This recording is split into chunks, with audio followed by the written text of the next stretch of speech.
Hey, yo. Welcome back. Full Heel Podcast. I am your host, Rafael Chyna, the host of the Full Heel Podcast. Joining me today to break down WWF St. Valentine's Day Massacre, Ryan Dempsey. I love you. Come on, man, brother love. It's Valentine's week. You know, we're getting to the feelings. We got St. Valentine's Day Massacre. You got to bring up brother love, man. You got to. I didn't get what you were doing total right then and there. Hey, Yeah. I didn't even notice we're both wearing red for St. Valentine's Day.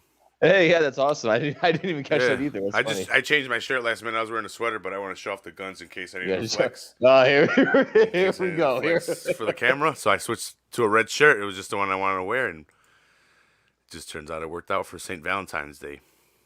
And the massacre that happens in your house. And this is actually the last day in your house until NXT last year, eh?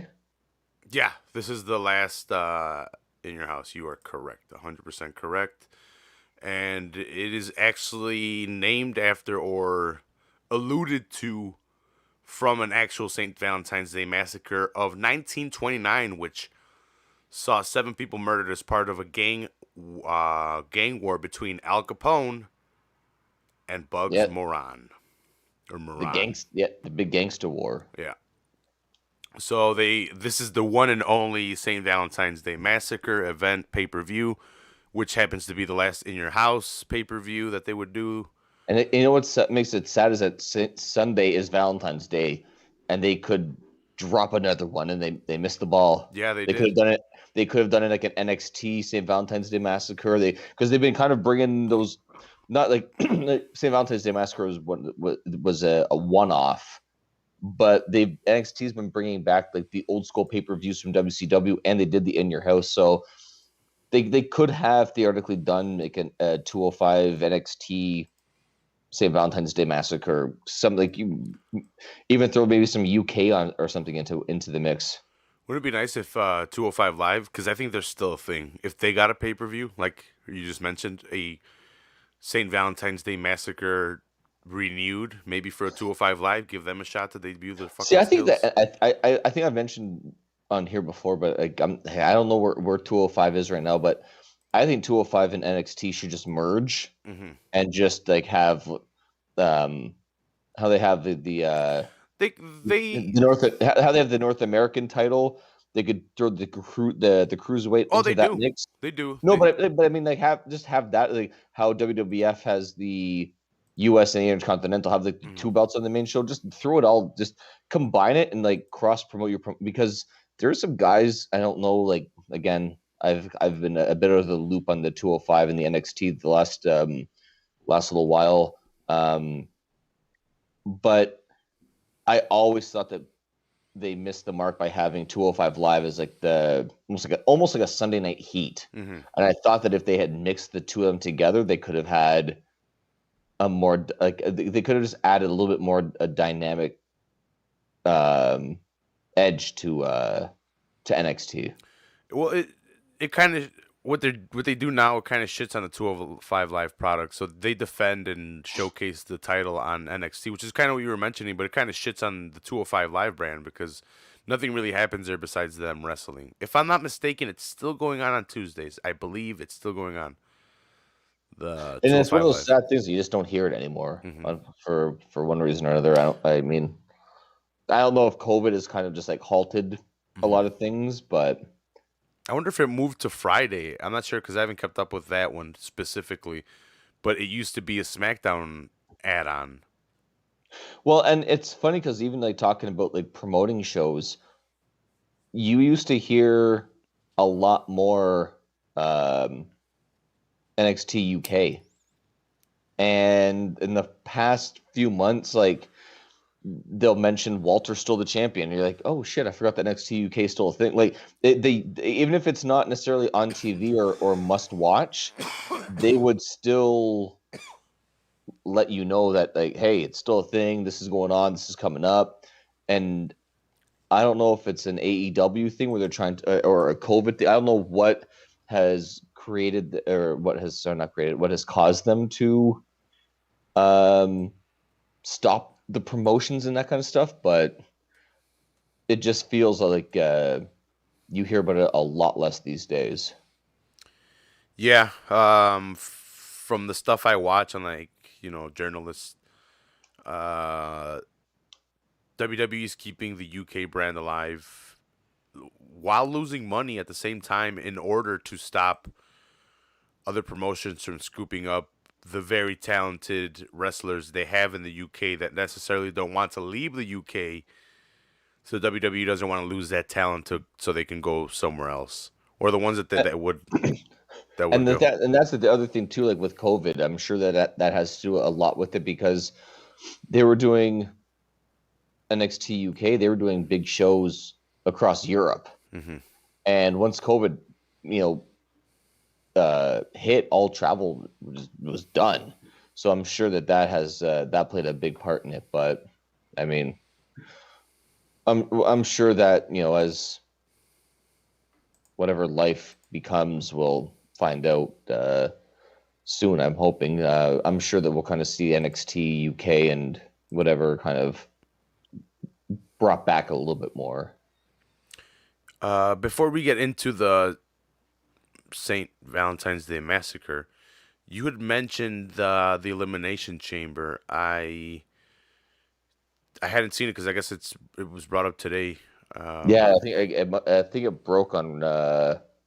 It had to have broken live on Raw. Oh yeah, today's Monday. Yeah, because I saw it was on their social media. It was on. I saw the graphic of it.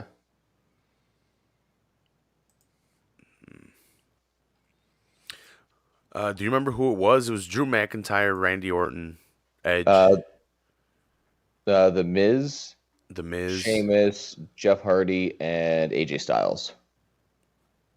Holy shit, is it 7? No, 6. 6? Okay, who did I mention extra? Orton is not in it? No, it's McIntyre, Orton, Miz, Edge is in it because Sheamus. he's got a title shot, right? Yeah. Oh yeah. I didn't hear you say Edge. Sorry. Yeah. It's a fucking good lineup. There's a lot of guys out there that can put on a show. And like we were saying before we hit record, you think they give us Orton versus Edge for the title? You think they put the strap on Orton going into Mania, or do you think they keep it on McIntyre? Because there's history and story there, right? Yeah, I think they need to continue with Orton and Edge. I think people wanted it and people were enjoying that rivalry and that it made sense. That feud made sense, and then he got hurt again with the shoulder injury.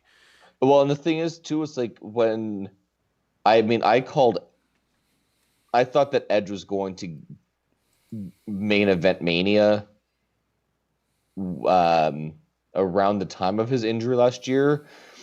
And I thought for sure that he was going to main event Mania when Orton beat McIntyre for the title. Mm-hmm.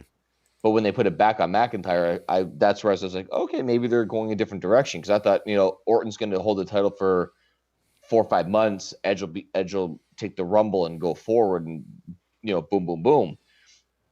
And then they swerved us, yeah, and they put the title back on McIntyre, and I wasn't quite sure. Maybe they weren't going to go with Edge, and then Edge and Orton are 1 and 2 in the Rumble, and obviously here we are today with Edge winning it. But then they put Orton into the chamber, so it's like they've given us Orton and Edge at Mania. They've given us Orton and Edge on confrontations on Raw. They've given us the greatest wrestling match ever. They gave it to us at WrestleMania. Like, it kind of feels like they're leading to it again. Mm-hmm. And they teased Finn Edge on NXT. Edge appeared on NXT. Yeah, I And was wondering, confronted him. like, I was, and was it? I didn't see. Well, like I said, I'm very backlogged on a lot of things, but was it last week or is this week that the tag match With O'Reilly and Balor versus Edge and I think it's this week. that's this week? Yeah. Yeah, because I remember they had them all in the ring, Mm-hmm. and I didn't. But yeah, I don't think. I think. I Yeah, don't think most they're likely gonna, he doesn't go to NXT or I don't think challenge they're for it. going to do it 2 years in a row the Mm-hmm. way that Charlotte Flair did it with Rhea last year. It makes zero sense to put the NXT title on Edge.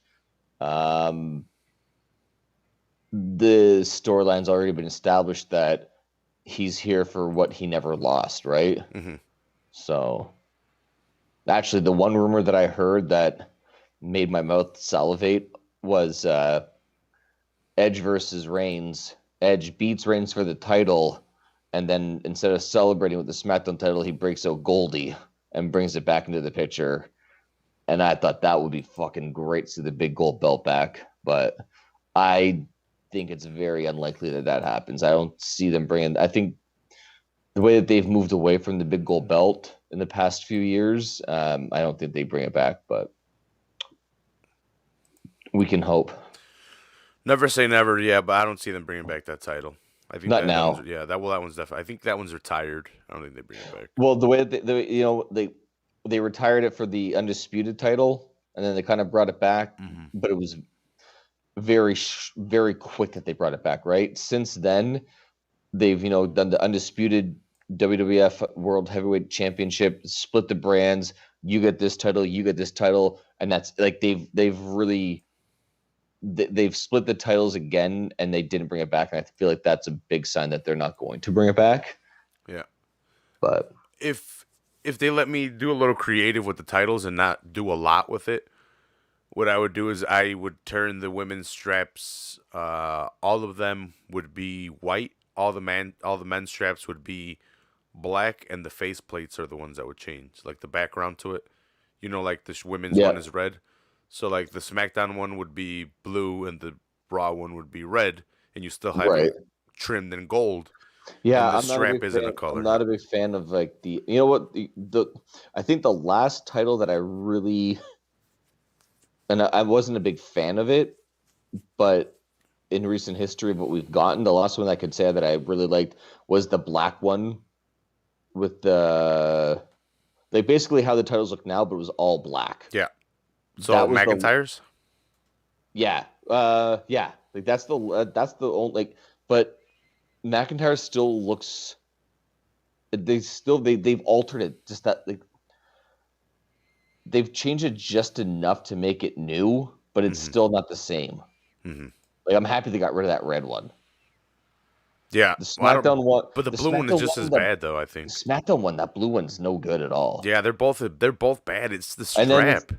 and then you got the US title is flashy, but I put the US title now on par with the spinner title that Cena had. It's kind of when you first hear like, oh damn, that's different, and then the second time you see like, no, I don't like it.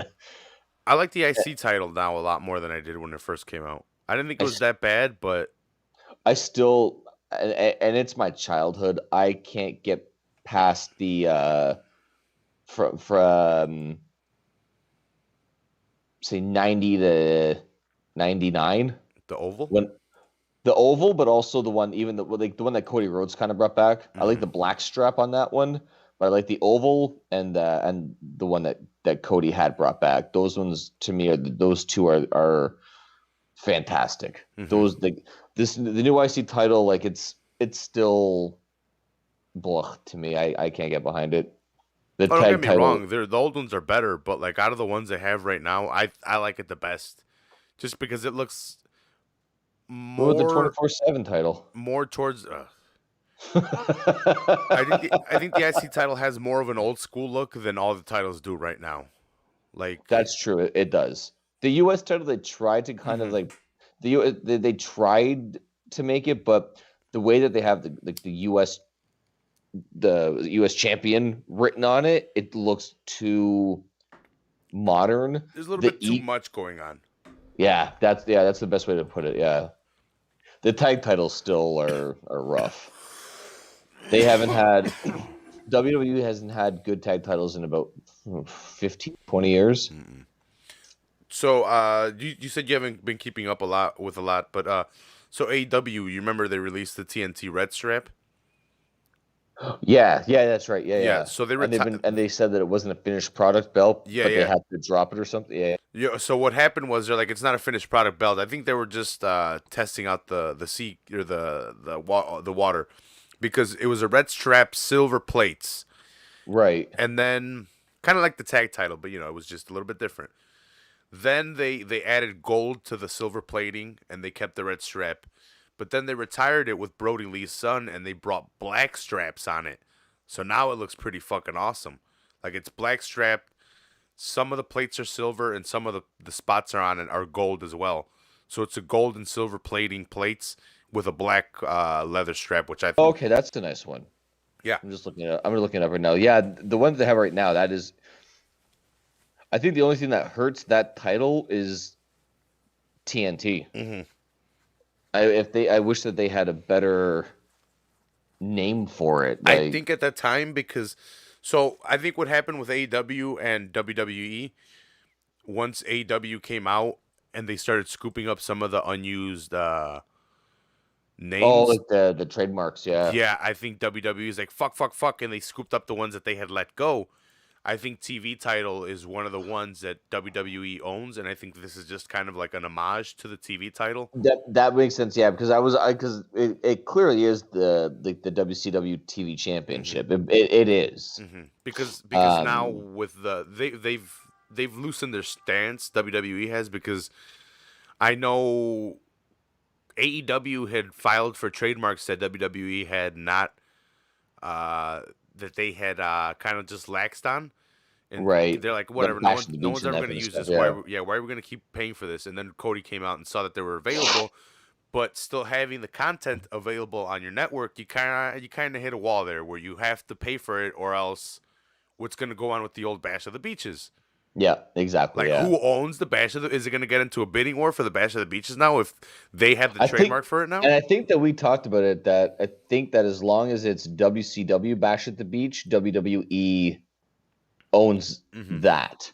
But if they were to say coming up next month is in your house Bash at the Beach, then they would hit a red flag. That would be like, you can't go forward with that. But as long as the network has WCW Bash at the Beach 90s, I think they can get away with it. I think that's... I mean, I don't know legal shit at all, but I think as long as it's under the WCW banner, they can get away with it, and they can use it on the network. But if they were to try something new, they would be fucked. But in recent times too, they kind of... I know Cody won his name back. WWE, I think, got Bash at the Beach back, and these guys used something very similar but different. Yeah, how amazing is that Cody Rhodes literally could not use his last name on TV? WWE owned a guy's legal fucking name.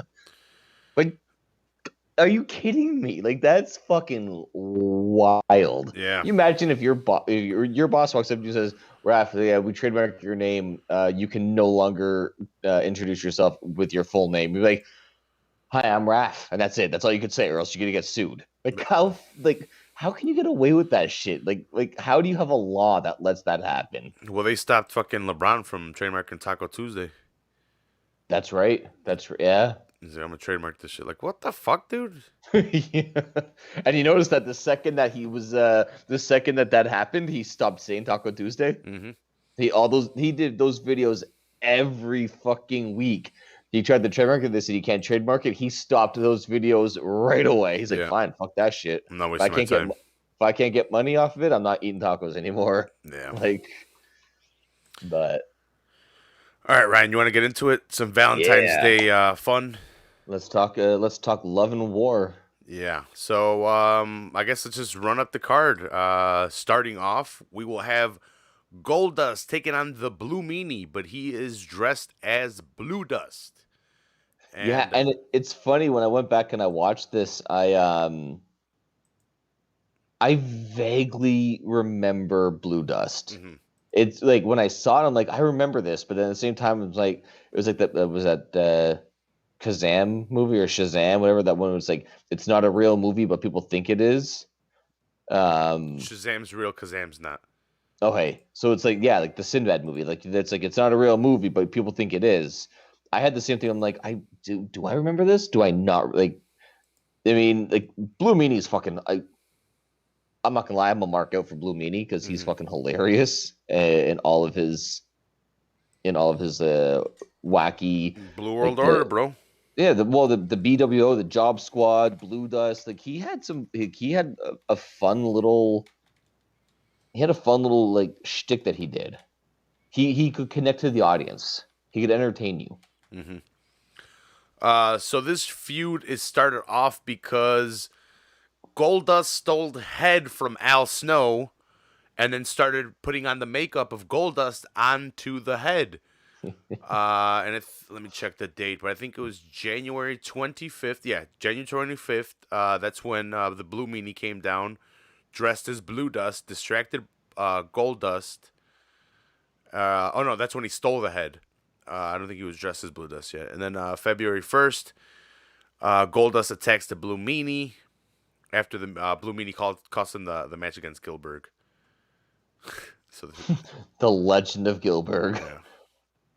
I love this era of wrestling so fucking much, man. Yeah, and in this distraction is where we had, I guess, the debut of Blue Dust.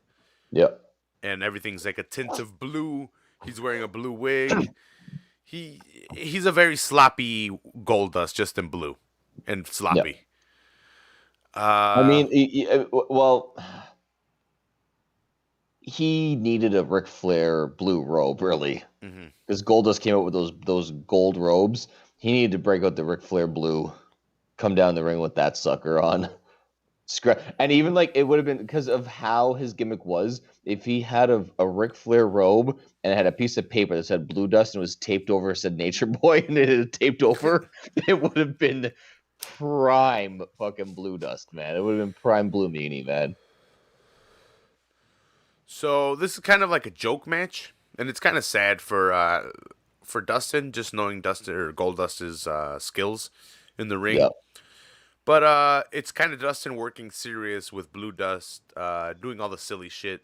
He's gyrating, shaking his gut. He's grabbing Goldust's leg and like wiggling his ass in front of him. Goldust at one point gives him a wedgie and spanks him.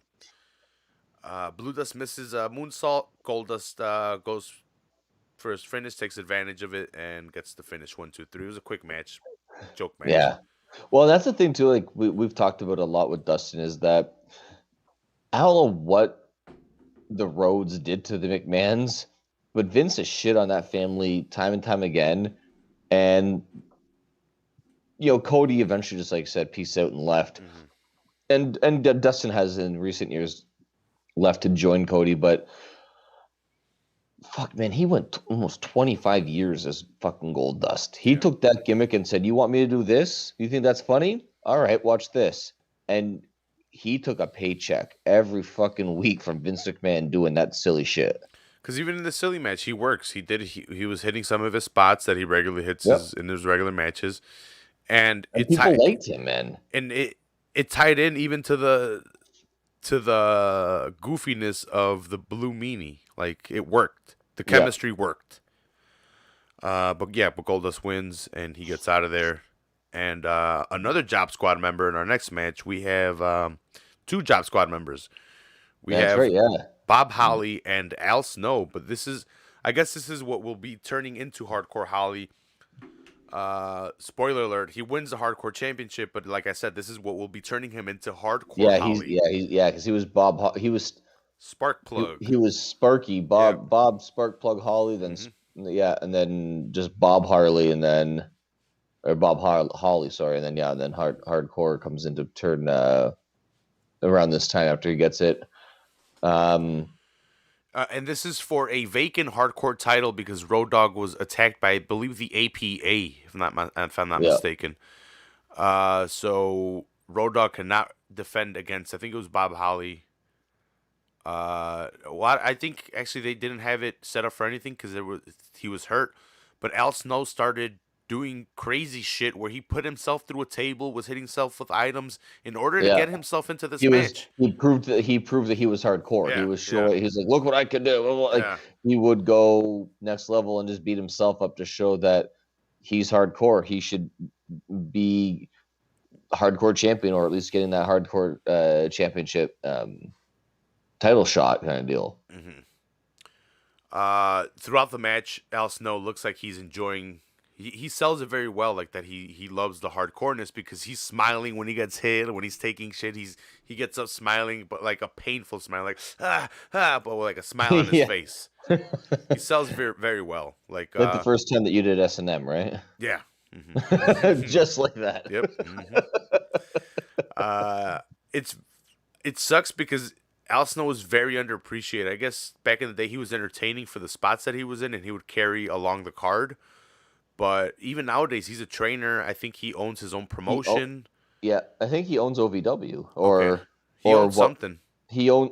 Yeah, I think what may have been OVW. hmm I don't know if it's changed, but they yeah, like, and this is the thing too. Like a lot of people, like my age, your age, would look at Al Snow and think he's just a hardcore wrestler because around this era he started getting into these hardcore gimmick matches and he was always in them and he would take those little risks and then he was with Steve Blackman as head cheese and these weird things and you go back and you look at the shit that he did and you're like fuck, like he was legit talented. Like even when he like first came in, I want to say first came in because he may have had an earlier stint, but when he was the New Rockers as Leaf Cassidy, hmm he was fucking good, man. Like you could see that he fit this high flying, smooth finesse style, and he could work really well, and it just didn't.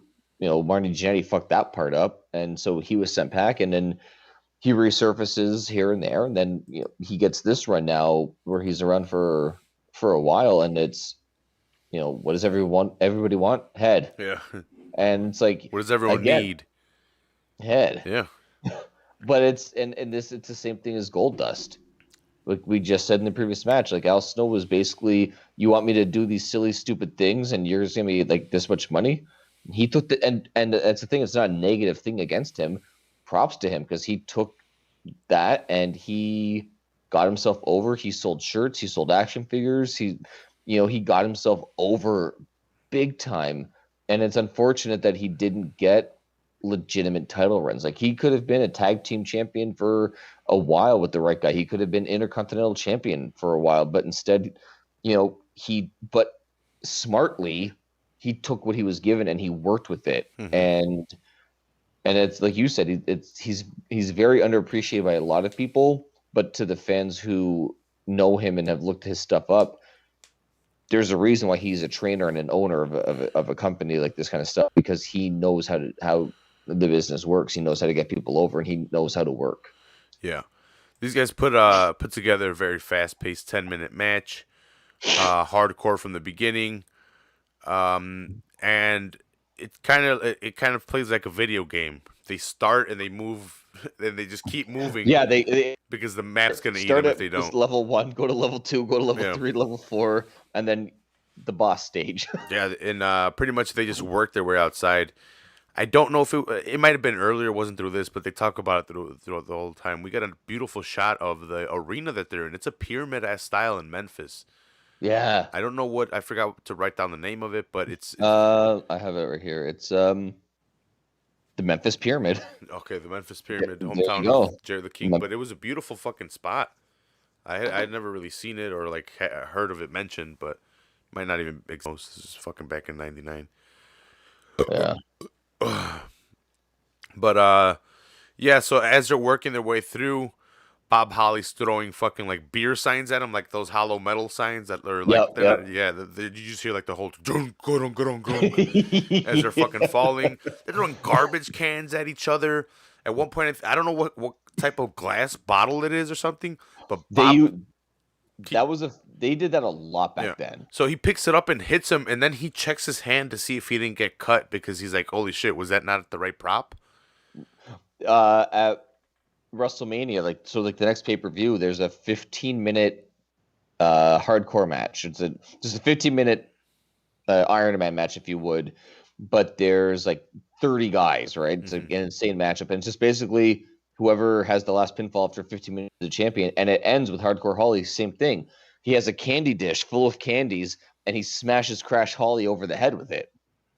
But it's the same idea. Like, they loved using these like glass jars randomly and smashing over the head.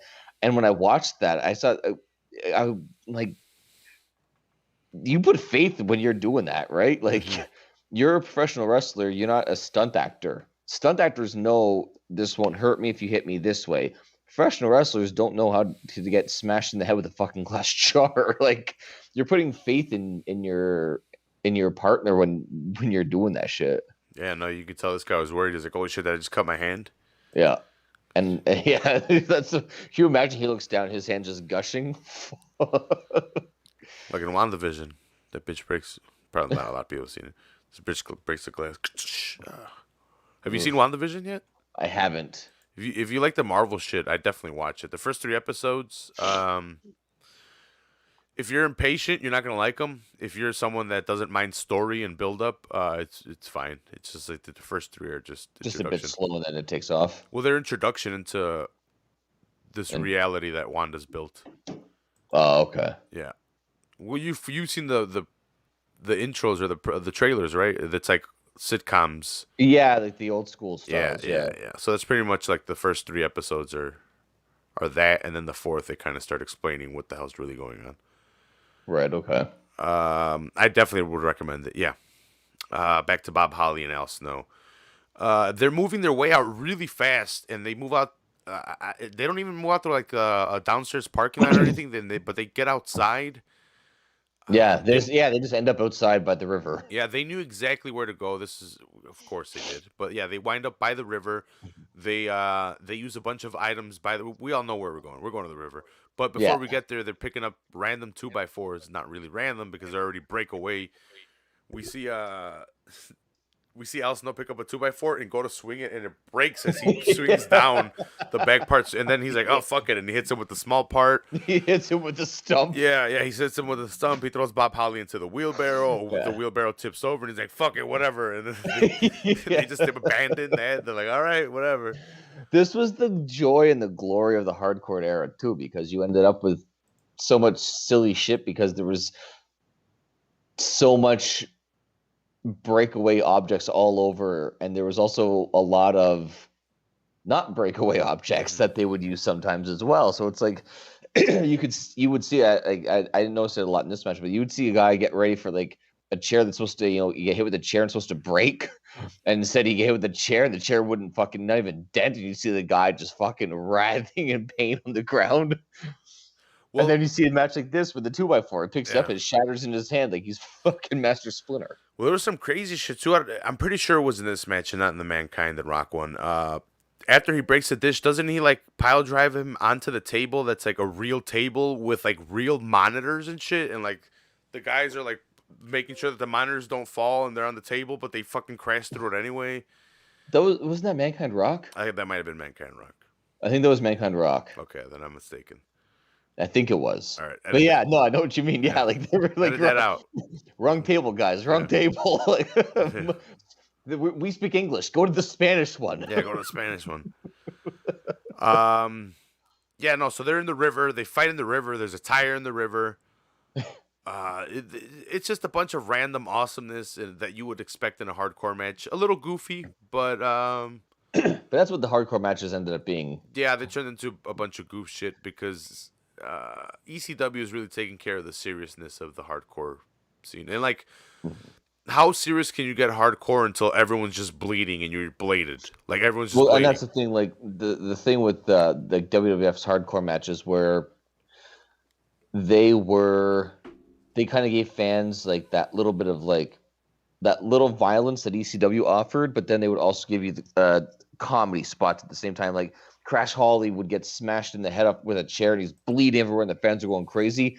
And then he would like run away and jump into a taxi cab and almost like the 24/7 title is now. As the taxi cab's driving away, it pulls over and Crash Holly goes flying out and someone pins him for the title. And you're like, what the like you know what I mean? It's stupid and it was hokey, but it was entertaining because you got your little bit of violence, you got like the fans are like, oh my god, it's bleeding, yes. And then Molly Holly wins the title. And you're like, the fuck? How did she get it? Like, you know, like what happened in that taxi cab that she knocked out Crash and won the title? Like, so WWF did it right in for their brand. Yeah, for what they were going for. Yeah, exactly. Yeah. Even kind of rehashing the halftime heat from when The Rock and Mankind fought, and The Rock was pinned under the forklift. Yeah. And Mankind just sat on top of like the crates and gets the 1, 2, 3. This was very similar finish in this match to that one. Yeah, so Hardcore Holly wraps up Al Snow and chain link fence. There was a chain link fence that they were trying to use as a spot, but they're like, oh shit, that's kind of our finishing spot. Let's move on. There was kind of there were these things I picked up on a couple. I'm like, what? Wait, he was going for something on that chain link fence, and they kind of just abandoned it. Yeah, they stopped for a second, and they realized what was going on. They had to like, shit too early. We had to get into the water. We got to do this first. Mm-hmm. It's very noticeable with the Ken Shamrock. Hopefully, I remember to talk about that spot a little bit later on. Yeah, so we get him wrapped up in the chain link fence, but Al Snow he has his. I'm sorry, but he has his shoulder up. I don't mean to be fucking Mr. Technicalities and Mr. fucking pain in the ass guy. Al Snow had his shoulder up. So did Hogan. Andre still got the title. The referee didn't see it. The ref was in clear vision to see this one, so I don't know what the fuck was going on. But his shoulder was up. But I get what they were going for. So no, yeah. It just could have been executed a little bit better. I think it kind of made it, again, it kind of goes to the hokiness, right? Mm-hmm. His shoulder's up. No, it can't be up because he's wrapped in the fence. Like, it wasn't really up. His arm was just extended. Like, it's the hardcore title, right? It's not like it's a big storyline. Like, yeah. All right, I'll move on then, Ryan. No. Fuck it then. Fuck that title. But again, it was a fun match. Like this was, like I said, this was one of those like the hardcore title was just a fun little thing that they did, and like I said, they utilized it right by using a little bit of comedy. Guys didn't hesitate when shit went wrong. They would just be like, "Oh well, I'll hit him with the nub of the board instead of the 2x4." Yeah, fuck it. Like the Simpsons, when they have the pointer stick and just a nub, and then like Edna's pointing at Skinner with the little nub. Yeah, it still points. It still points. Yeah. It's still a weapon. It still works. It's like you can still hit him with it. It's not a 2x4. It's a 1x2. It's a little broken. It's still good. It's still good. Exactly. So this is the 4th ever hardcore champion. So this is very early on in the hardcore championships incarnation. First ever was Mankind. I don't know if Kane was next after that. So and then Road Dogg. And then Road Dogg. So it's very small lineage. Yeah. And then before you know it, Raven has 40 title reigns. Yeah. Before you know it becomes 24/7. That was one of my favorite things. When you look at guys who have the most title reigns, the top of the list is Raven. Because Raven has 40 title reigns recognized by WWF. He has, like... The 24/7 one already has more than 80. They joked that one up real crazy. Oh, they fuck. It's like Goldberg's 173. Well, he won 3 matches in one day. All right. Yeah. Hey, bro, he's a beast. The Undertaker speaks to his ministry after this. So they have like a mini little cutaway. This is one of my favorite incarnations of Undertaker. I have 3 reiterations of this Undertaker. I'm gonna go sell 2 of them because I have 1 open and 2 sealed, and I opened up all my figs. I'm gonna go see what money I can get from, so I can buy more figs. More figs! Ha ha ha ha ha! I have 9 figures on pre-order right now, so Fuck. they're all. Hey, I can justify all of them right now. I don't have kids. No, crazy. There you go. And once I'm a this kid. and once this podcast starts getting money, We can all have Just- figs. you can justify it even more. Yeah. And then we can all have figs. You can WWE have figs too, Ryan. WWE unboxing with Rafa. Yeah. It's a YouTube page. That's all you gotta do. Just start tagging WWE with their unboxing. Boom. Well, I have the video editor now, but my camera fucking flash doesn't work. I just need to fix that, and then I can start making bomb-ass videos. Nice. Next match after this, we have Big Boss Man versus Midian. Thank God it's not naked Midian. I was about to say this is clothed Midian. Yeah, clothed Midian. He's carrying out an eye with him, so it's just creepy, weird Midian. With an eye tattooed in his forehead too. Like, when he came out, I kind of got this weird. Like I know that Bray took his character from Cape Fear and Robert De Niro, but I kind of got a like I felt a little bit Bray Wyatt family from this Midian. Like he had that that. The Ministry is a cult. It is, yeah. Nah, the Ministry is a way of life, baby. So we have the Corporation versus a Ministry, little mini fight going on here. Big Boss Man Corporation, Midian Ministry, if you guys can't tell. Midian tells King to watch his eye that's chilling in formaldehyde. Such a great fucking name. So fucking great. So Boss Man comes in. Watch my eye. Come on. Like, it's ridiculous. But how could watch my eye? And Michael Cole's like, keep it away from me. Can you keep it over there? So Boss Man's just beating the shit out of Midian. He's using his brute strength. Midian's cowering, going to the outside. Eventually starts using pretty dirty tactics. He's biting Boss Man. Yeah. Trying to low blow him. And I don't, I'm not trying. He's trying to suck his dick, if that's what you think I'm trying to say. No, but he's just using a lot of dirty tactics. Boss Man hits Midian with, I think it was almost like a sidewalk slam off of Midian running off the ropes. It was kind of weird. It wasn't really a finishing move or anything. It was a nice slam. I'm not trying to shit on the move, but it just didn't seem like a finisher. That's Boss Man's finisher. Oh, okay. That's the Boss Man slam. Okay. Yeah, that's like that goes back to the 80s. I'm not overly familiar with his Southern stuff, but I know when he was in WWF. That would make sense because fucking Magnum TA's he had the belly to belly, and his excuse would be, it's just that my belly to belly, I have a certain technique that not everyone in this world can do, and certain guys have certain specialties in some areas, like me and my belly to belly suplex. Yeah, exactly. And that's the thing. Yeah, it was one of those things. As the opponent's running at him, Boss Man pick up like kind of like almost like the belly to belly meets a rock bottom in a weird way. Like the way he picks him up and just would slam him down. And yeah, I remember that from way back in the day. I don't even remember Boss Man wrestling. I feel like a lot in this era. I feel like he was a lot more like the bodyguard.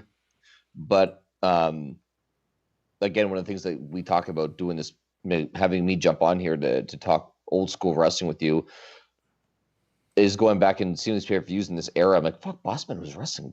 Like, I don't remember him involved in a lot of these angles and that, except for like, he would pop in at WrestleMania or this and that. But it's kind of, it was actually really like, fun to see Boss Man again. And especially, I dug this Boss Man when he was like coming out with like the SWAT gear and shit. I have the security guard one or the policeman one. That's nice. The Boss Man I have. That's a good one. He comes out swinging this guy comes out swinging the nightstick. It's pretty cool. But nice. So let's see. Yeah, so Boss Man gets the pin. Right after it, we see Edge, Christian, Gangrel appear. The APA comes out. Viscera comes out.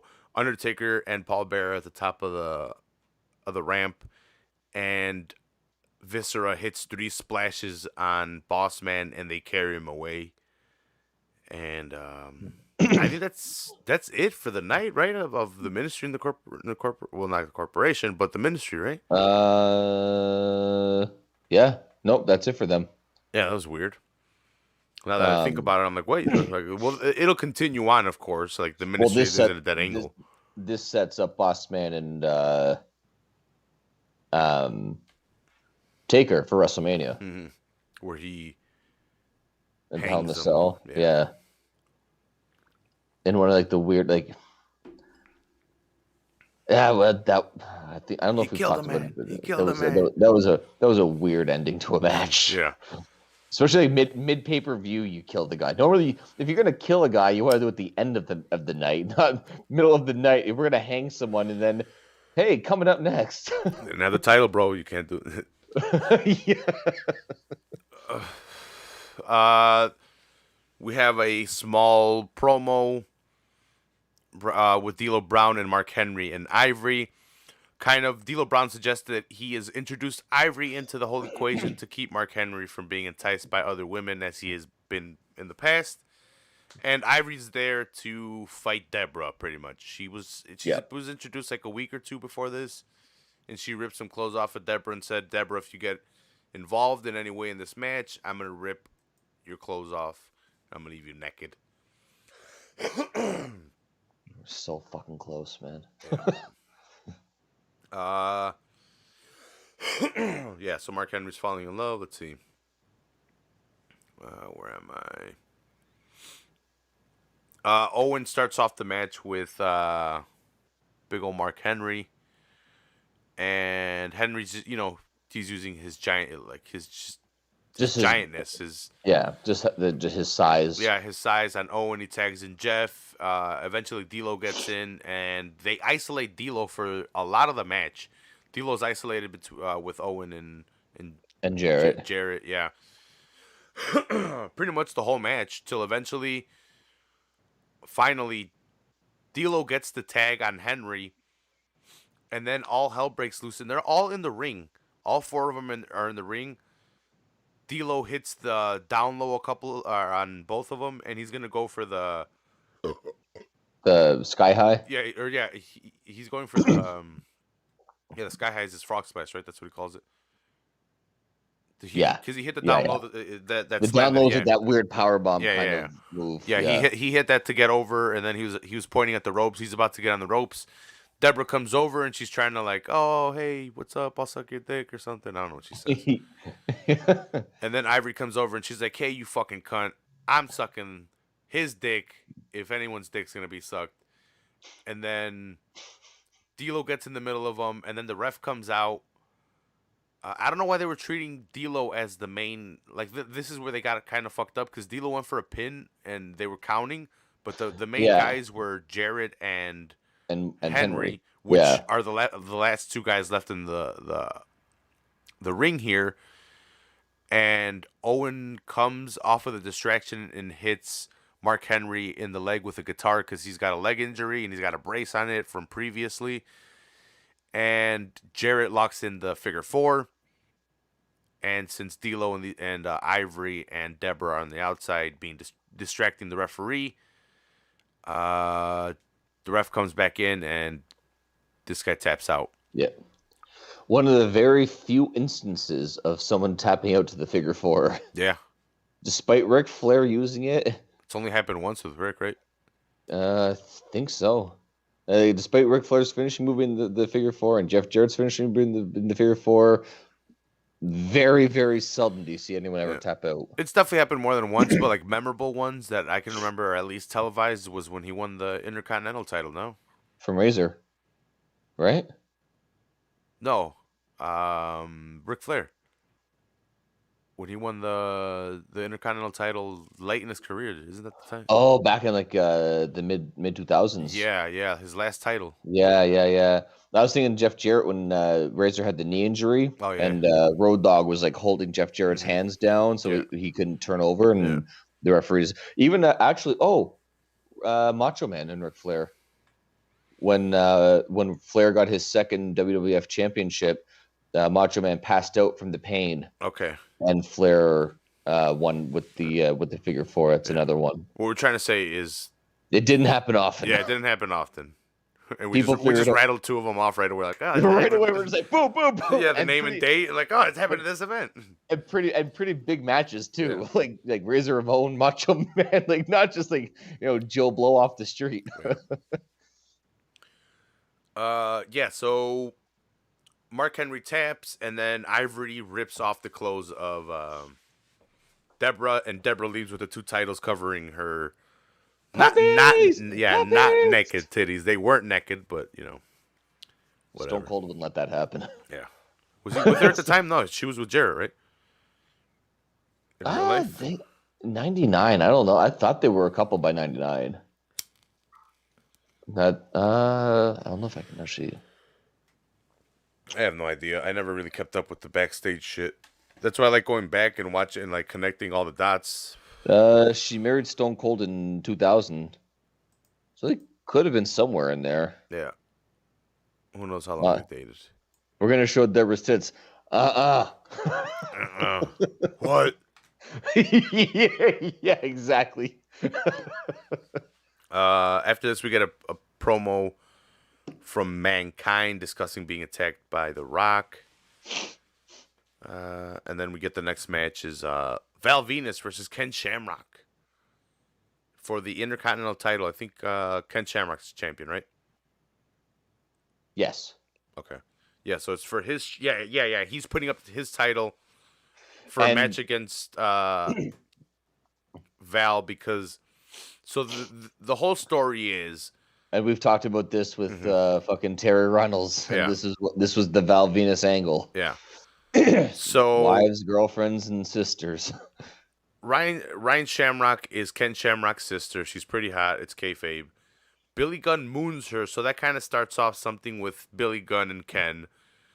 But I think Billy Gunn and Val Venis, I think that's what the story is. They're both trying to get with Ryan Shamrock. And then like a couple weeks into the storyline, Ryan Shamrock appears in a porno where she's getting totally railed by Val Venis. He's giving it to her.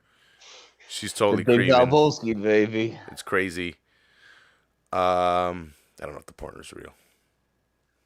He probably fucked her. He probably fucked her. I was gonna say the sex was real. The porno might not exist, but the sex was there. Yeah. So Ken is furious at this, and over the weeks he's attacking Val Venis to the point where he attacks officials, which leads to the match stipulation where we need a special guest referee. This is why I mentioned Billy Gunn earlier, why he mooned Ryan Shamrock. So this is why he will be injected into this match. So he mooned Ryan Shamrock. He was kind of trying to get with her, not really. But Val Venis winds up with her and films a porn. So we have a match here. I don't know why. The only stipulation is it's for the IC title. Yeah, and I think that Shamrock just basically wanted to get his hands on Val Venis for banging his sister. Yeah, I think that was Val was like, "Fuck you, dude. Why the hell would I fight you? I already got your sister." And he's like, "I'll put up the IC title." And then Val's like, "All right, I'm gonna have your title and your sister. Like, I can wear your title while doing your sister. All right." Yeah. So Earl Hebner's not willing to risk any reps, and we have badass Billy Gunn, a special guest referee. The match starts off, and Ken Shamrock is beating the crap out of Val. He's just really aggressive with it, and we get a back and forth. Val starts getting in some of his offense too.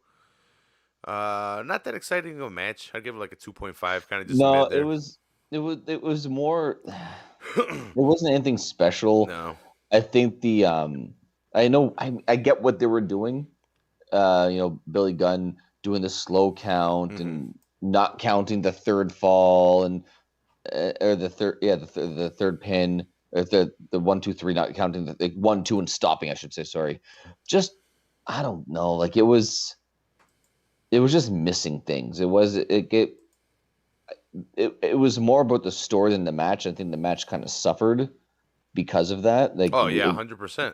Like they were.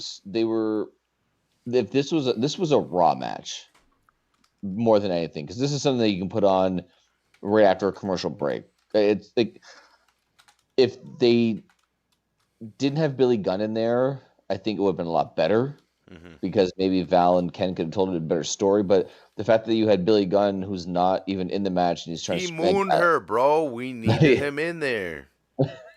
but make it a triple threat. Yeah, You exactly. know what I mean? Like fuck, have at it with that way. Like that makes more sense. Mm-hmm. You both want to bang my sister? Fuck you. Let's go. You know what I mean? Make it a triple threat match. No, That's it. I'd fight him for showing me guy butt. I'd be like, dude, don't be showing me guy butt. Get out of here. I'm fighting you to death right now. No, I get was and it was not. Well, it wasn't long, but it was pretty long for what it was.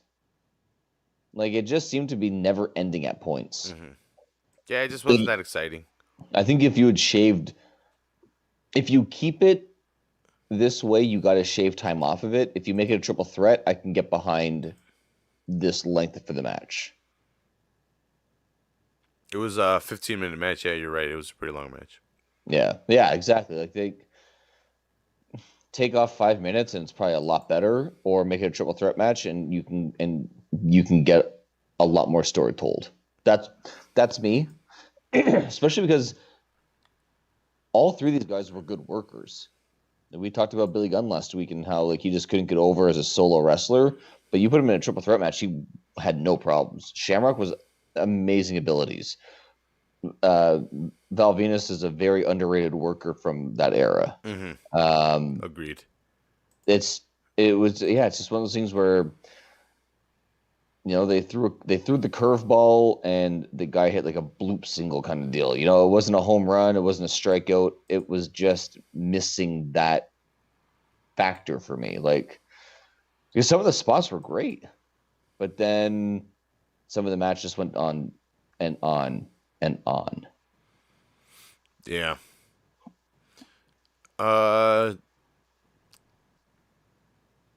Ken hits a DDT. Gunn won't count to 3. He only counts to 2, and then Shamrock's like, "Hey, what the fuck's going on? Why aren't you counting to 3?"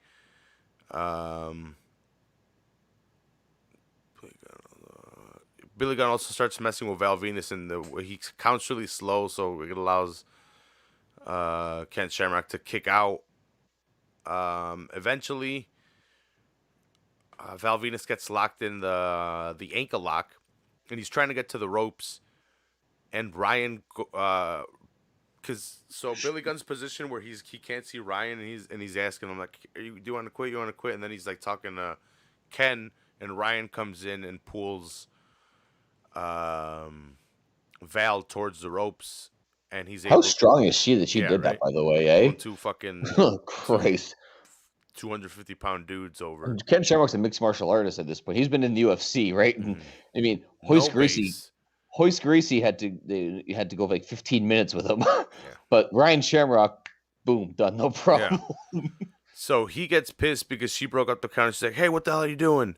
And he goes outside and he's getting in her face. And then stupid ass Ken, I don't know how he doesn't see the cameras right in front of him. He's like, "Smack me." Oh, yeah. And then she smacks him, and he's gonna hit her or something, and Billy Gunn steps in, and Billy Gunn's like, "What the hell are you doing?" And then he shoves Billy Gunn, and he's like, "What the hell? I'm referee." And then he punches him, throws him into the ring, and Val rolls him up and wins the Intercontinental Championship. It was weird. Yeah. Like even the fin. Well, it wasn't weird. It was just like, what the fuck? It was a swervy finish. It's a swerve. Yeah, it's a swerve, bro. Ken chases after Billy Gunn because Billy Gunn leaves quick because he does a super fast count. So Ken gives chase and he starts attacking him. He attacks him for 2 seconds and then gives up once the camera is off of them. He gives up because Billy Gunn runs out to attack Val for some reason. You know what else was kind of weird was when Val was doing the mounted punches and Billy Gunn's like, "What are you doing? Those are closed fists." Like, it's like, fuck, man. Like, it was just so much like. Well, like, so in one of the spots too, Ken Shamrock goes for Hurricanrana, and he's supposed to go for the pin. Yeah. Go for the pin, yeah. Yeah, but Billy Gunn doesn't go right away, and so Ken gets up and he goes down and he's about to count, and he's like, "You're supposed to cover him." And the commentators try to cover it up by like, oh, not Billy Gunn's giving them coaching advice. I'm like, no, they were just really off. No, they just didn't know their spots here. Mhm. It's all good. Yeah. It's all good. We have a worker trying to be a ref. It's all good. This match was a massacre. Yeah. Let's. So Val leaves Intercontinental Champion. Next we have Triple H and X-Pac taking on the corporate Chyna and corporate Kane. So Yeah, it was. Chyna has turned on DX. There's been a lot of teasing of DX breaking apart. And Chyna says, no, they're not going to break apart. And 6 months later, we get the break apart at the night after Royal Rumble. Chyna's going to get choke slammed. Well, first of all, The Rock is in the corporation, and Triple H is granted a rematch because of how the Royal Rumble ended. So the night after that, Triple H gets a shot again at The Rock in a I Quit match. And Triple H is forced to quit when Chyna is lifted up in the air by Kane and she's about to get chokeslammed. Triple H quits. He goes back in the ring and he's fighting them, and Chyna low blows him and turns on Triple H. Yeah. And yeah, so which and it was just one of those the getter, and this was kind of like we talked about last week. With the DX episode, where this was kind of where it just started falling apart, and it never seemed right with DX for the rest of. I mean, God, how until 2006, every time that they tried to do something, it just didn't seem to work. Mm-hmm. Maybe they busted out the seriousness for an angle or something in the future, but that's about it. Yeah. It wasn't long term. They would bring in midgets and have midget court. Yeah. They'd have a serious angle and then midget court right after. It's like, what? You bullied a midget, so.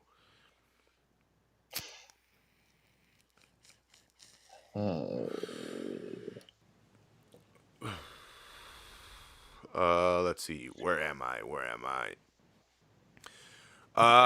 So they start off with them all in the ring. Triple H is wearing a Chyna shirt, and he rips it in half and wipes his ass with it and throws it at Chyna. Oh, and this is the first ever tag team match that Chyna's in against male, and I think this is the first ever male on male match that she's had. I think she's been in the.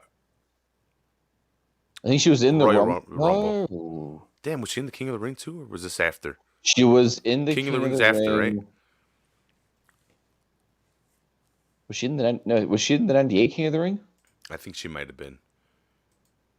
This might have been just her first tag match then. Because I remember her Royal Rumble. She was the first female in a Royal Rumble, and she didn't eliminate anyone. She just went in and out. But I don't remember what year that was. I'm wondering if it was a bit later than this, but it could have been the 99 Rumble.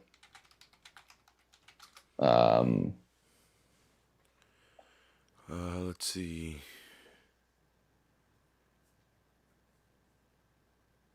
Intercontinental Championship 99 to 2000.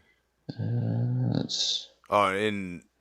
June 1999, she became the first female to qualify King of the Ring. So it was later on this year? It was later this year, yeah. Yeah, because this is what?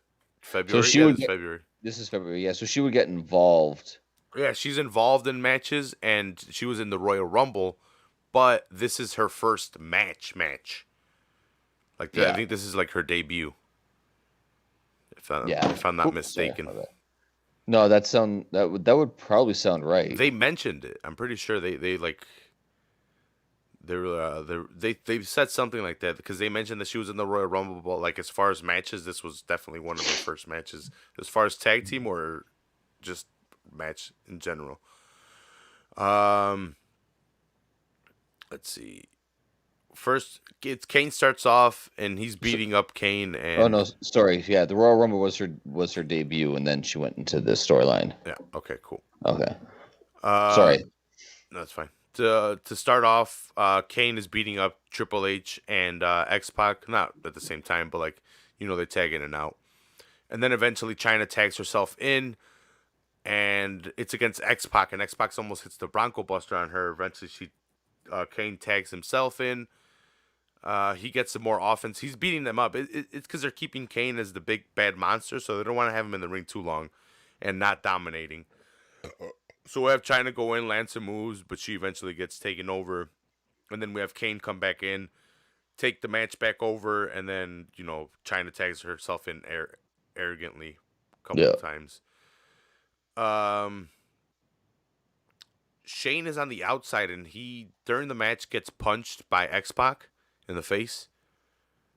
Because he's part of the corporation, so he's there for his corporate buddies. And I think that's what kind of starts the X-Pac Shane feud that goes forward to WrestleMania. Yeah, for the European title, right? Yep. Mm-hmm.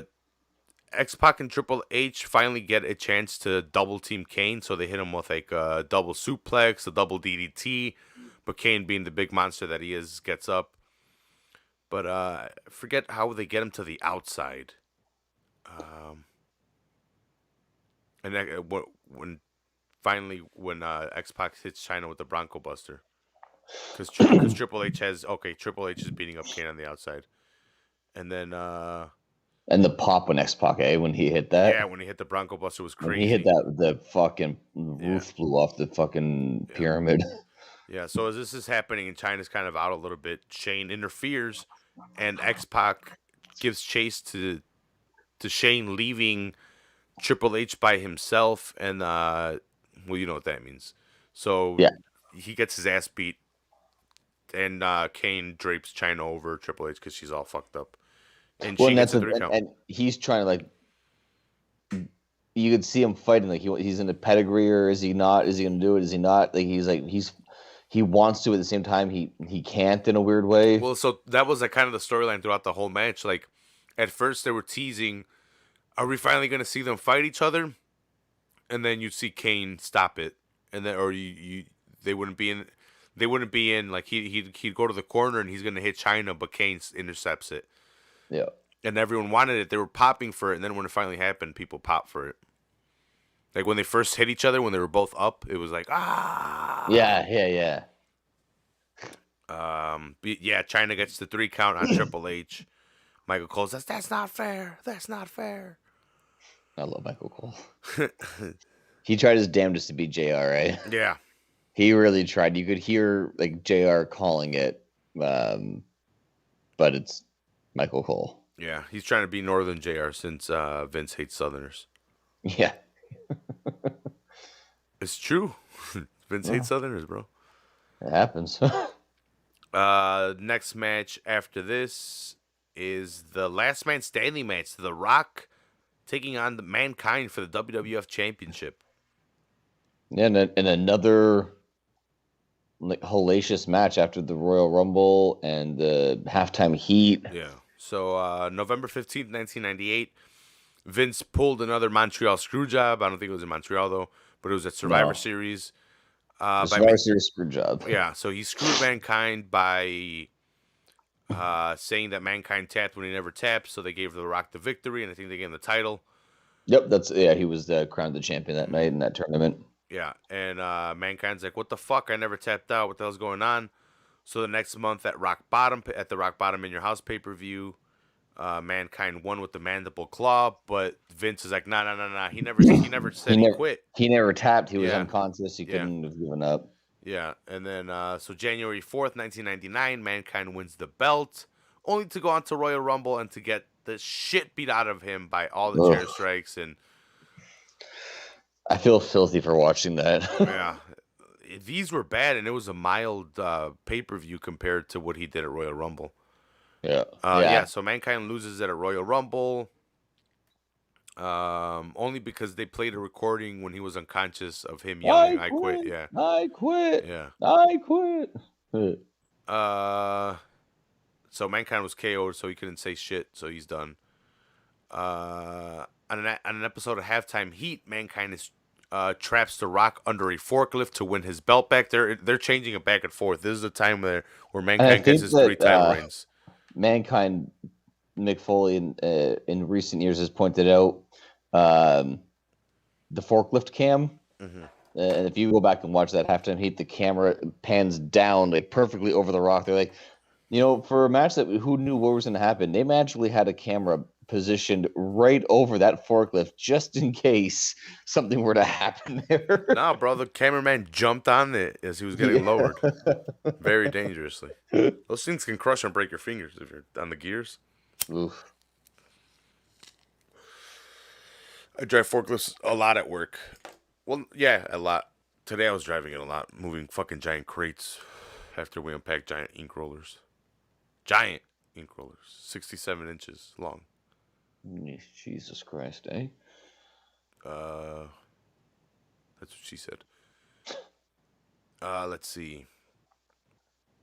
Where was I? Yeah, so Rock's trapped under the After forklift. halftime heat, So yeah. he wins his belt back. This is what leads to this last man standing match here at St. Valentine's Day Massacre.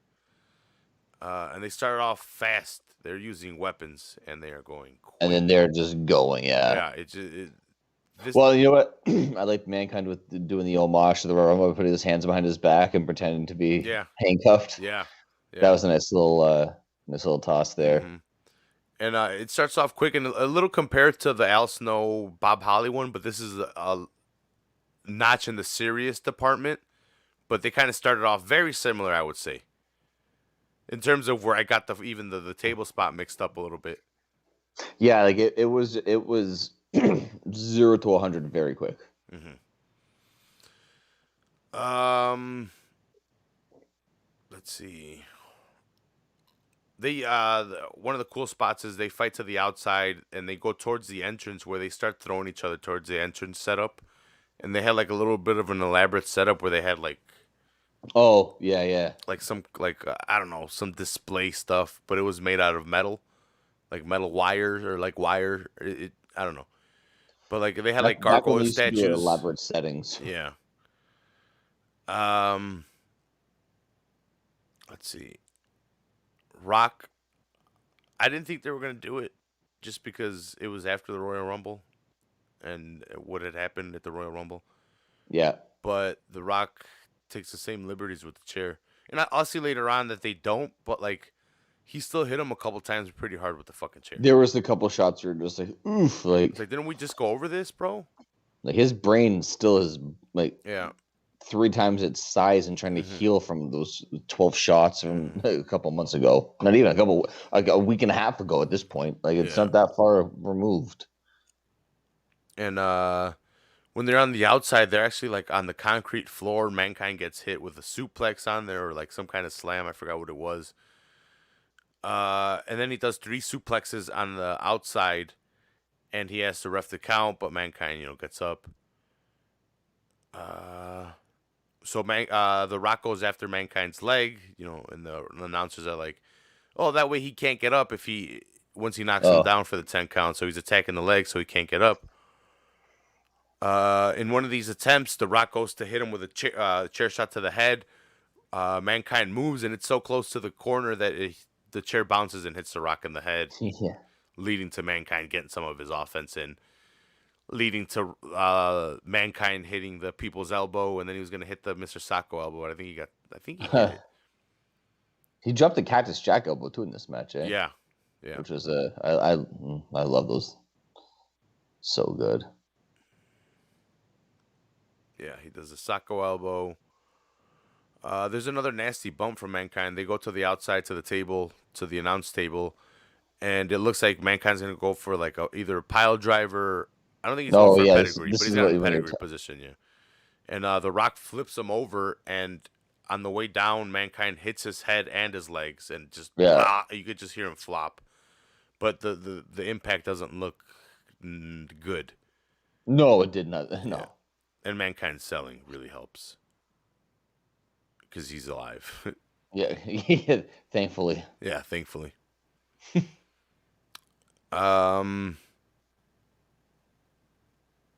Eventually, they get back into the ring.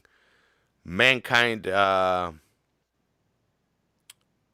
he's able to get the mandible claw, but I think The Rock knocks out the ref by accident when he gets hit with the mandible claw. And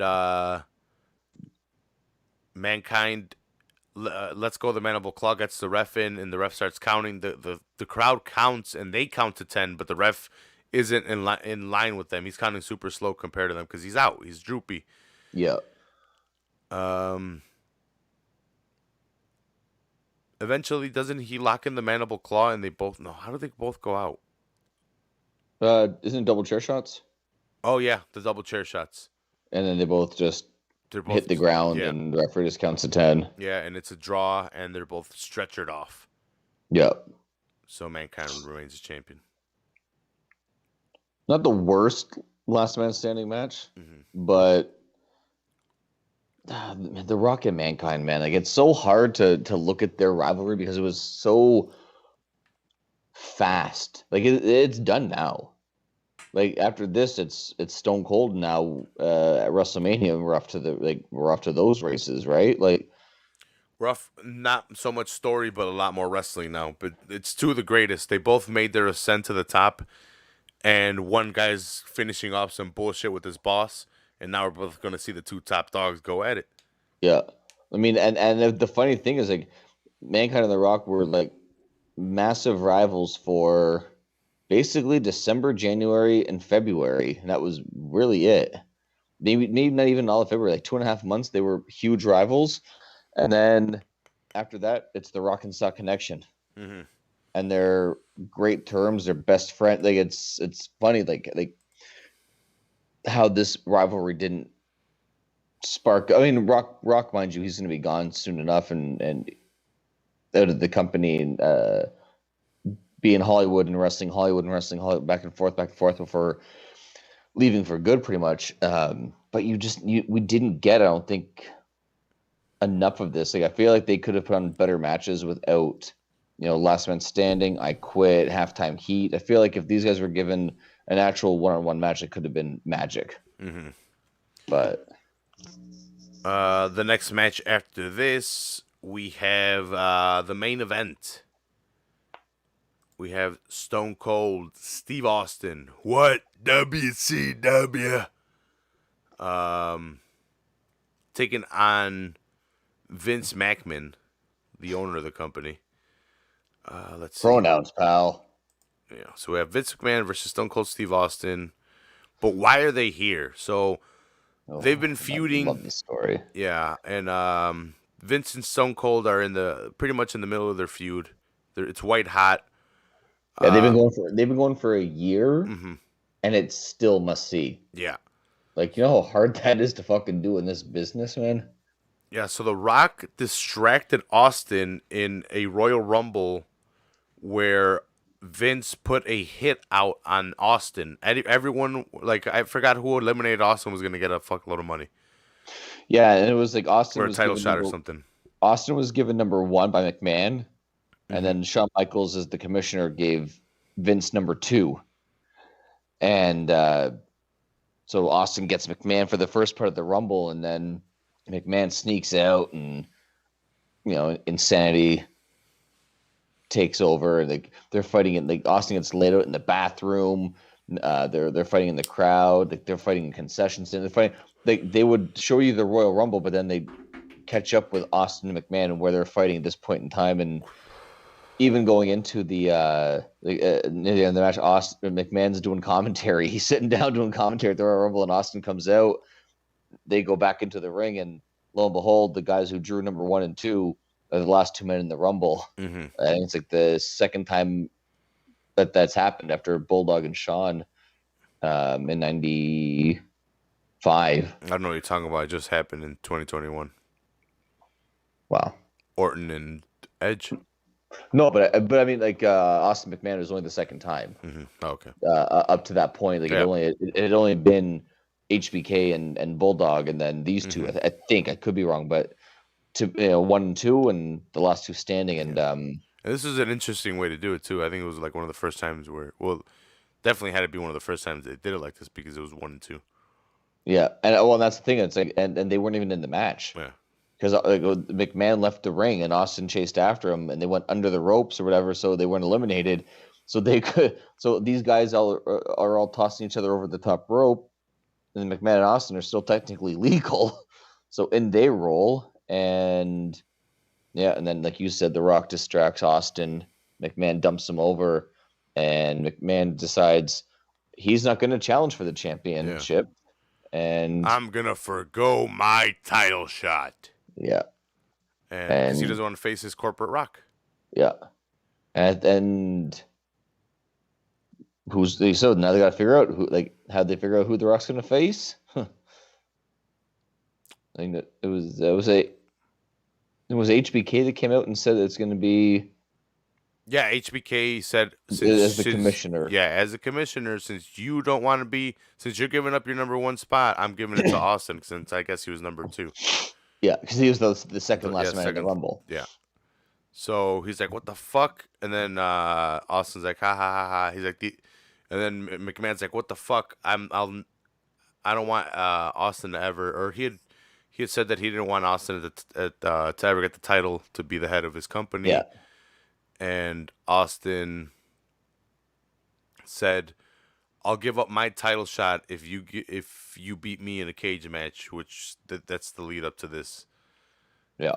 We have a cage match for Austin's title shot at WrestleMania. Yeah.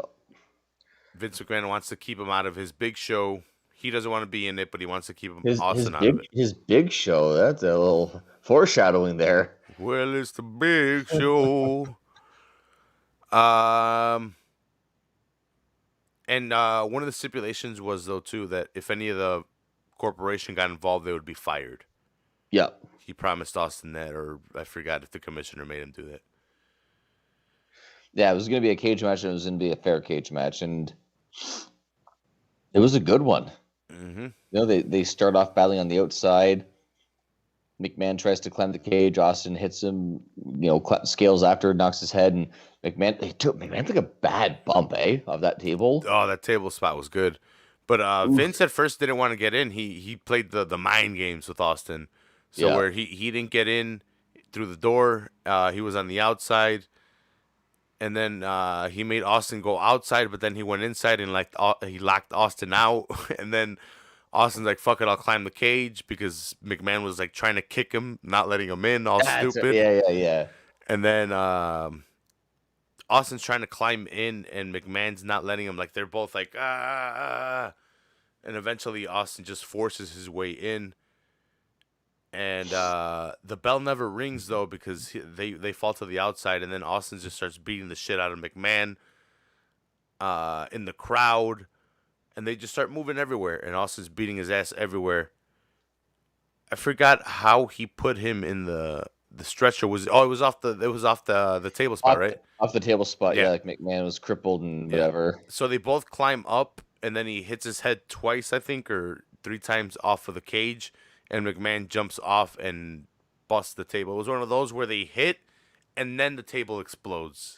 Yeah, and the way, if you look at his back, he kind of he bounced weird. Mm-hmm. He almost had obviously this was so long ago but when I watched it, I kind of had the thoughts oh, he almost had the HBK. Like the way that his back hit the corner of that table was close enough, man. Austin was having a bunch of fun. He was smiling the whole time, talking shit the whole time. He's just beating the shit out of Mr. McMahon. Mr. McMahon gets a couple shots in, but not much. He doesn't really get much in. And this match goes as long as it does because Austin just keeps on being in the winning position. Yeah, well, and McMahon they run over. They run everywhere before he busts the table. And then once he's like, "No, fuck that. You're not taking him away. I'm going to do what I said I was going to do, and I'm going to throw him in there, and you're going to start the match." And then he threw him in there, and I think they started the match, and he started to kick the shit out of him. And how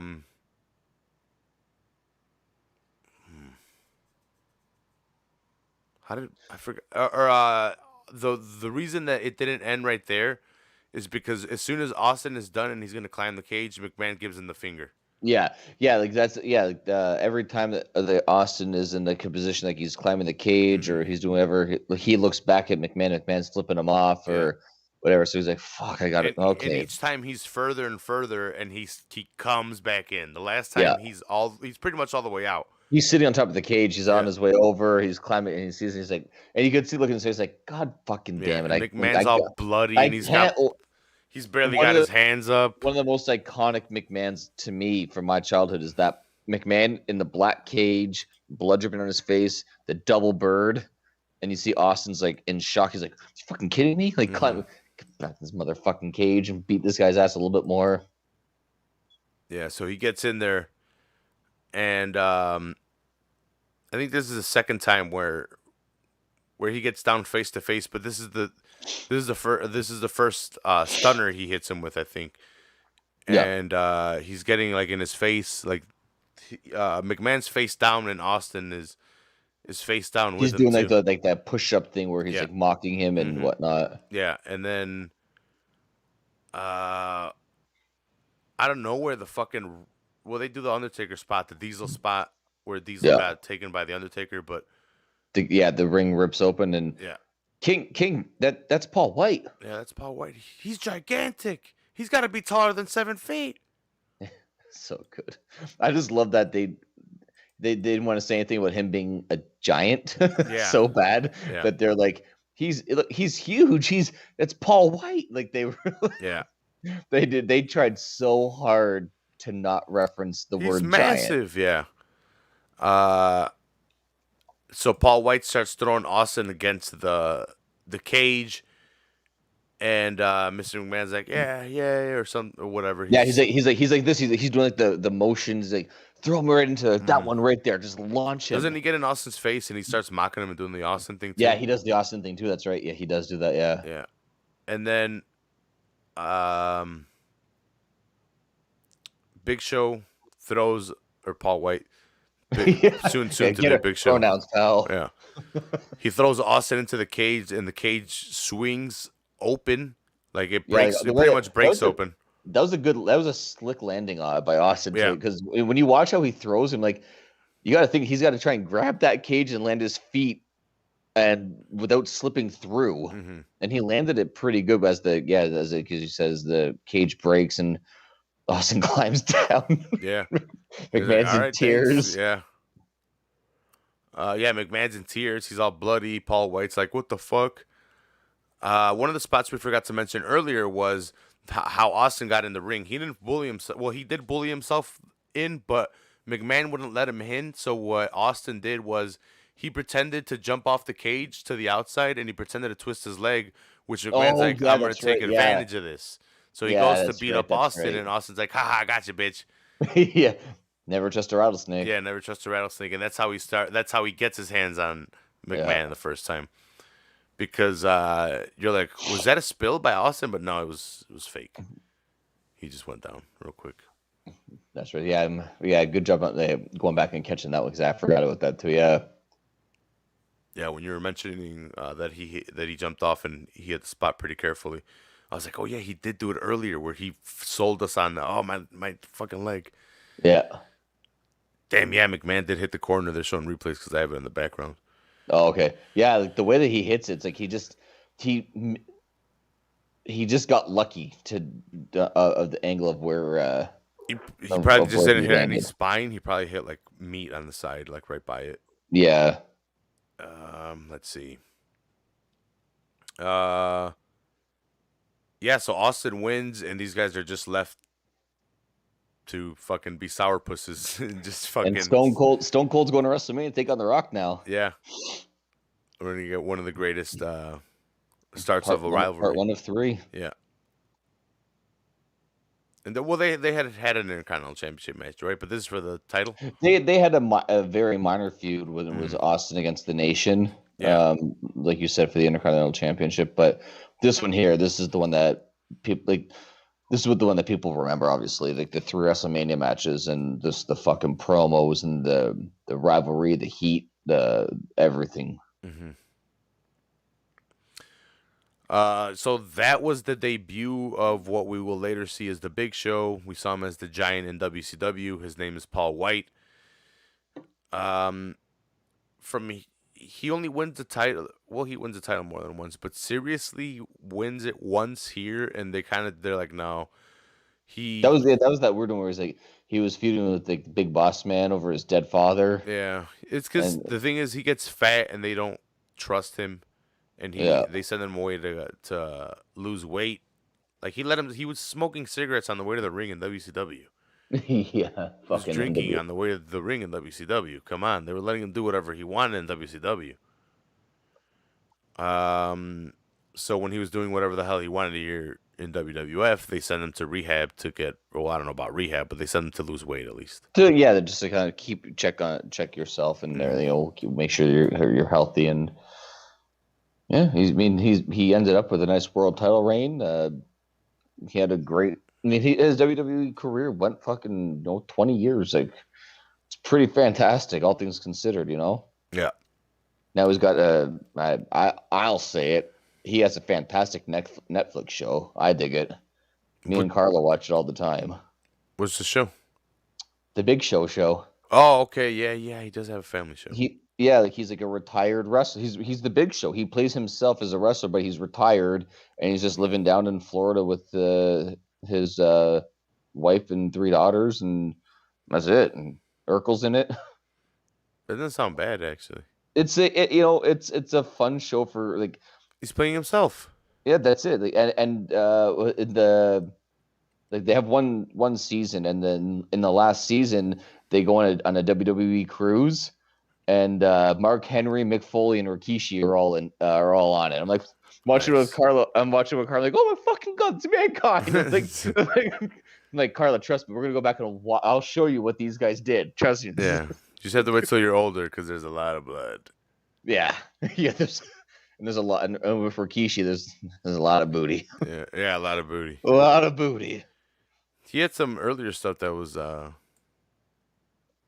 different. The Sultan. Yeah, and the Head Shrinkers. Yeah. Back in the mid '90s. Mm-hmm. All right, Ryan. That was St. Valentine's Day, 1999. The only St. Valentine's Day for WWF. Well, for any wrestling promotion. Yeah. Do you got anything to say before we get out of here? Just thank you again for having me. I love, like I said, I love going back and watching these shows. This was fun, and dude. Stuff like this era, man. Like even like like we were saying, like even that like as shitty as that like Shamrock Val Venis match was, it's fun to go back and relive this era because it was like it's if you're in your 50s, the 80s was fantastic. If you're in your 30s, the late 90s was what I mean. So it's you're reliving your childhood, and I can't get enough of it. I enjoy it. It gives me, so much pleasure to go back and watch these matches and then get to discuss them with you. So yeah, and me taking notes has really been helping me out, keep track, and kind of keep a flow going. And writing it down, or I'm typing it out. I should have sent them to you this week. I forgot to. That's all good. It's really helping me keep a nice flow and a nice timeline of where I want to go with it. And I think it's making it streamline a little bit better. I'm enjoying it. It's fun. I'm catching up on shit. I'm watching WCW 1986. Then I'm going to continue from there. Ryan's 1 year old right now. I'm not even the fucking seaman yet. All right, Ryan. Let me know what you want to do for next week, and maybe we'll break down. I don't know if there's a different pay-per-view this month or whatever. Maybe a Raw or something. I don't know. Yeah, we'll figure something out. I'll go through the old network and we'll find something and we will discuss and have some fun again for sure. All right, awesome, Ryan. Yeah. Thank you for joining me, Ryan, and helping me break this down. Thank you, everyone, for watching, downloading, viewing, whatever you guys do. It's awesome. I don't know if you've noticed, Ryan, we've been getting like 500 views for these videos. Nice. Yeah. If you go and check out the views for this, I don't know, people have been watching them. So, thanks. I need to put them out more and more and more so people can see them more and more and more and more. But So, a quick side thing. I don't know if you've listened to it, but I checked out today the Kurt Angle podcast, which is actually Kurt's very blunt. If you have a chance to listen to it, they talked WrestleMania 19 and the build-up, and they talk a little bit of Kurt's addiction and Percocet shit and all that stuff. Molly Percocet. Molly Percocet. Fuck, man. But no, like I don't know why that just popped in my head, but to listeners out there who want to hear, like Kurt is, he's very open. It sounds so. To hear a guy talk about his addiction problems and pain and things that he went through with broken necks and stuff, it's a nice little listen. I need to check out that podcast. It's brand new, so they just dropped the one episode as of now. Yeah. So, like I said, thank you all for listening. Thank you all for downloading. It means a bunch to us here at Full Heel Podcast. I'll see when I can get football on Full Heel back on here. I don't know what they're doing. Well, Manchester United's struggling, so I'm sure Frankie's getting ready to come back on. Probably. I don't know. I'm going to ask him, see what's up for this week. I will see you guys on Saturday for the UFC pay-per-view. UFC 258, Usman versus Gilbert Burns. It should be a good one. That should be a good fight. Yeah. It's a good pay-per-view all around. We got some bangers coming up, too, in the next few UFCs. Yeah. My balls itch. There's some badass pay-per-views, so I gotta get down to Chicago for a Full Heel UFC party. Yeah, that'd be pretty cool. Borders got to open eventually. Yeah. If not, you can be like the Mexicans and jump the border. Just swim through the Detroit River and see what happens. Yeah. Yeah, exactly. Exactly. All right. Well, we will see you guys next time here on the Full Heel Podcast. I love you. Peace out. Bye.